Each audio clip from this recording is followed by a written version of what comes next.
उसे दिन संजय राय ने सेमिनार रूम में जाकर पहले मेरे शरीर पर हाथ फेरा और फिर मुझे गला दबाकर मूर्छित कर दिया, जिसके बाद उसने फिर खिलौने काम को अंजाम दिया और सबूत मिटाने के तौर पर मुझे ही खत्म कर दिया, जिसकी सच्चाई आज आपको इस वीडियो के माध्यम से बता रही हूँ कि उसे दिन मेरे साथ क्या क्या हुआ था। घटना के दिन दरिंदे संजय राय ने मेरे साथ क्या क्या किया, पूरी सच्चाई बताती हूँ। बस आप लोग मेरे आवाज को दबाने मत देना।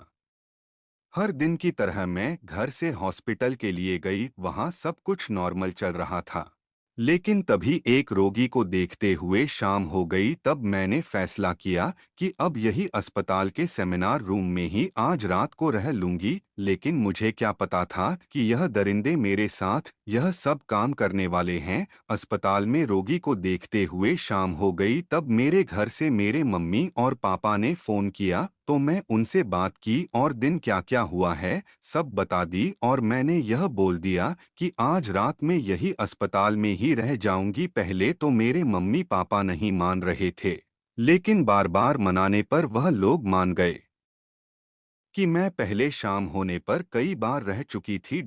उसे दिन मुझे कुछ अजीब सा लगा, तो मैंने सोचा कि आज रूम में सोने के बजाय मैं सेमिनार में ही सो जाती हूँ। लेकिन इससे पहले आपको बता दूं कि अस्पताल में लास्ट के साथ सिंडिकेट हो रहा था, जिससे कि अस्पताल के सभी डॉक्टरों को मालूम था, लेकिन जानकारी किसी को बताने की इजाजत नहीं थी। संदीप घोष ने सभी डॉक्टरों को चेतावनी दे रखी थी कि वह यह सब जानकारी बाहर किसी और को ना बताएं। संजय राय और संदीप घोष का नजर मुझ पर पहले से ही था, क्योंकि मैं बेहद खूबसूरत और सुशील लड़की थी। उसे दिन संजय राय ने शराब पीकर दिन में भी अस्पताल में ड्रामा करके घर गया था, लेकिन मुझे क्या मालूम था कि वह शाम को फिर आएगा और तभी शाम को फिर आता है।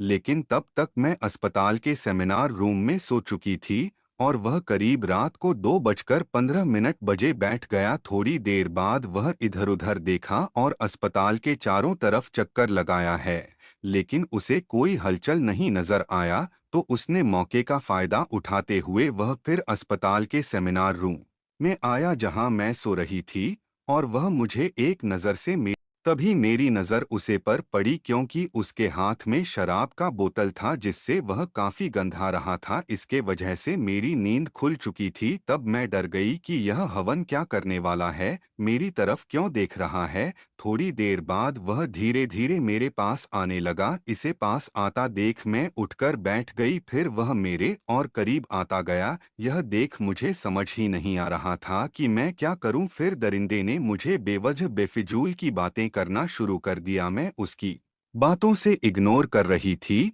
और वह मुझसे बातें करते जा रहा था।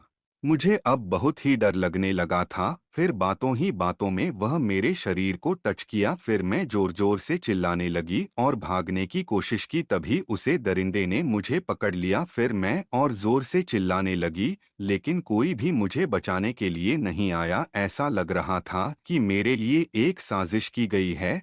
फिर उसे तरंगे ने शराब की बोतल उठाकर मेरे सर पर जोर से मारा, जिससे कि मैं थोड़ा सा नर्वस हो गई। फिर मैं गला फर फर कर रोने और चिल्लाने लगी, लेकिन कोई भी डॉक्टर या वॉचमैन मुझे बचाने के लिए नहीं आया। पहले तो मुझे शक था कि मेरे खिलाफ यह एक कहीं चला तो नहीं है, लेकिन अब मुझे कंफर्म हो गया था, क्योंकि मेरे खिलाफ एक आयोजित चला था जब मैं चिल्ला रही थी।